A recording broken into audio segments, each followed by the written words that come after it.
آخری دو صورتیں یہ گویا کہ قرآن مجید کے اختتام پر دو پہرے دار ہیں. یہ دو صورتیں ہیں کہ جو اصل میں مدنی صورتیں ہیں، نازل ہوئی ہے مدینہ منورہ میں، اور ان کا زمان نزول کے اعتبار سے شان نزول بھی ہے کہ ان کا حضور پر ایک مرتبہ جادو کیا گیا تھا، تو اس جادو کے اثرات کو ظاہر کرنے کے لیے یہ آیات پھر اتری ہیں.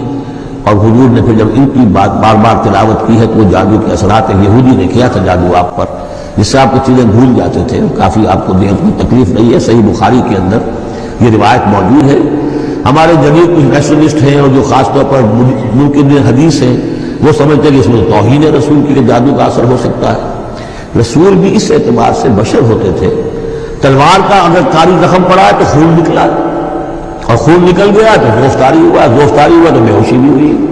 یعنی یہ جسم جو ہے ان کا، اس کے اعتبار سے جو بھی بخار آپ کو چڑھا ہے، بخار میں تکلیف ہوئی ہے، عالم نظر میں نہایت شدید تکلیف ہوئی ہے.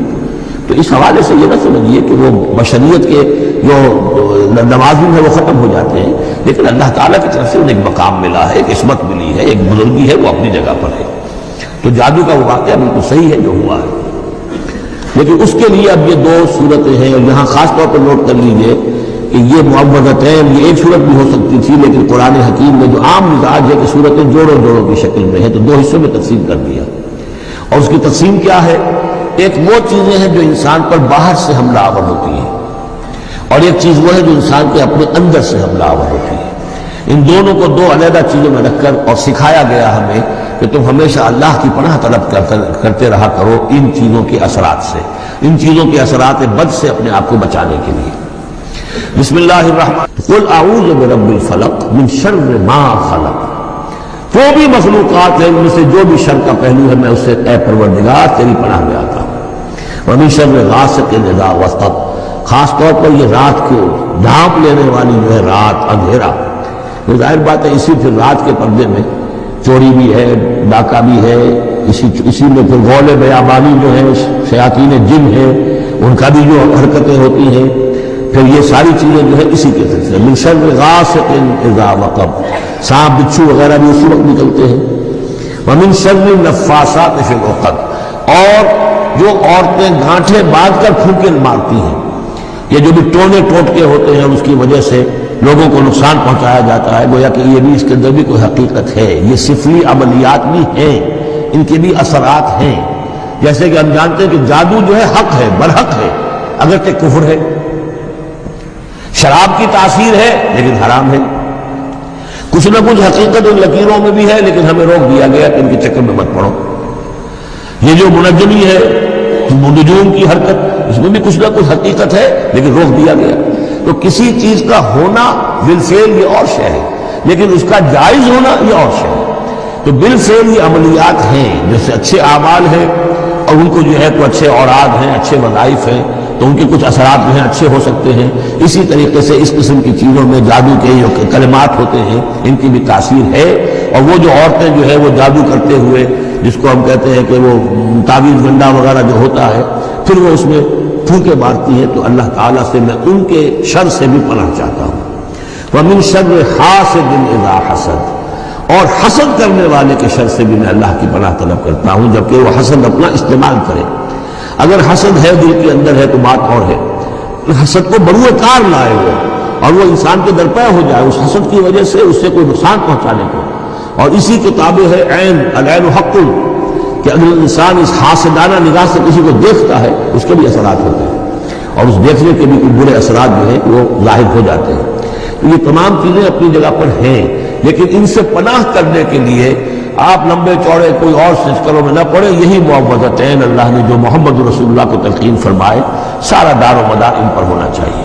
تعوذ کرتے رہے، اس لیے کہ ہم پڑھ چکے ہیں سورہ بقرہ میں کہ حضرت سلیمان کے زمانے میں جنات جو تھے انہوں نے یہ سارے کام شروع کیے تھے اور لوگ ان سے سیکھتے تھے جادو ٹونا. اور آج بھی نقش سلیمانی کے نام سے بکتے ہیں اس قسم کے جو بھی تعویذات ہوتے ہیں، اور وہ دھندا بنا ہوا ہے.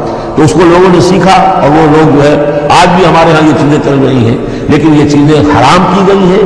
اور کہا گیا ہے کہ کوئی کسی کو نقصان نہیں پہنچا سکتا جب تک کہ اللہ کا اذن نہ ہو. اگر یہ یقین انسان کے دل میں ہو تو پھر اسے کوئی نقصان نہیں ہوگا. اور ویسے تو یہ ہے کہ تکلیف اللہ کی طرف سے کسی کو آ سکتی ہے بغیر اس کے کہ کوئی اور آپ کو پہنچائے، اللہ کی طرف سے خود بھی آ سکتی ہے. سورۃ الناس اب یہ آخری سورت ہے۔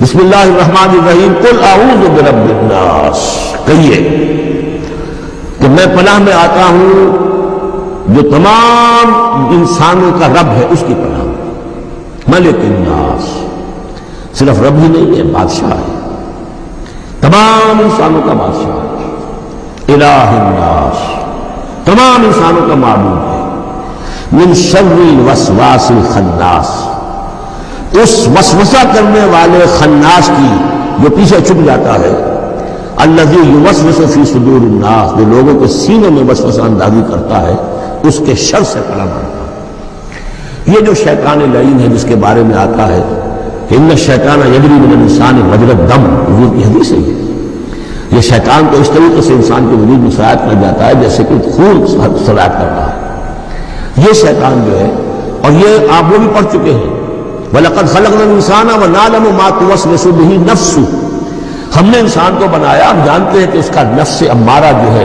اڈ اور لبیڈو، اس کو اندر کیا وسوسہ اندازی کرتا رہتا ہے۔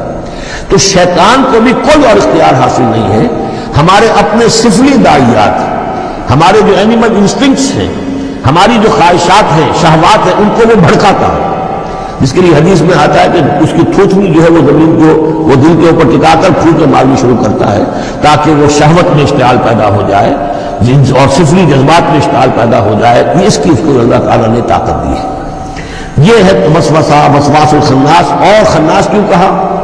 اگر آپ ذکر کریں گے لا حول ولا قوت الا باللہ، فوراً بھاگ جائے گا۔ تو ذکر سے جب دل خالی ہوتا ہے، دل میں اگر اللہ کی یاد نہیں ہے تو شیطان آئے گا، تھوتنی ٹکائے گا اور پھوکے مارے گا۔ یہ چونکہ شیطان کی یہ ساری ترکیب انسان پر اثر انداز ہوتی ہے اس کے اپنے نفس کے وساطت سے، اندر سے، لہذا اس کے لیے یہ علیحدہ صورت جو ہے وہ قائم کر دی۔ قل اعوذ برب الناس، ملک الناس، الہ الناس، من شر الوسواس الخناس الذی یوسوس فی صدور الناس من الجنۃ والناس، خواہ وہ جنوں میں سے ہوں یا انسانوں میں سے، ان میں وہ وسوسہ اندازی کرتے ہیں۔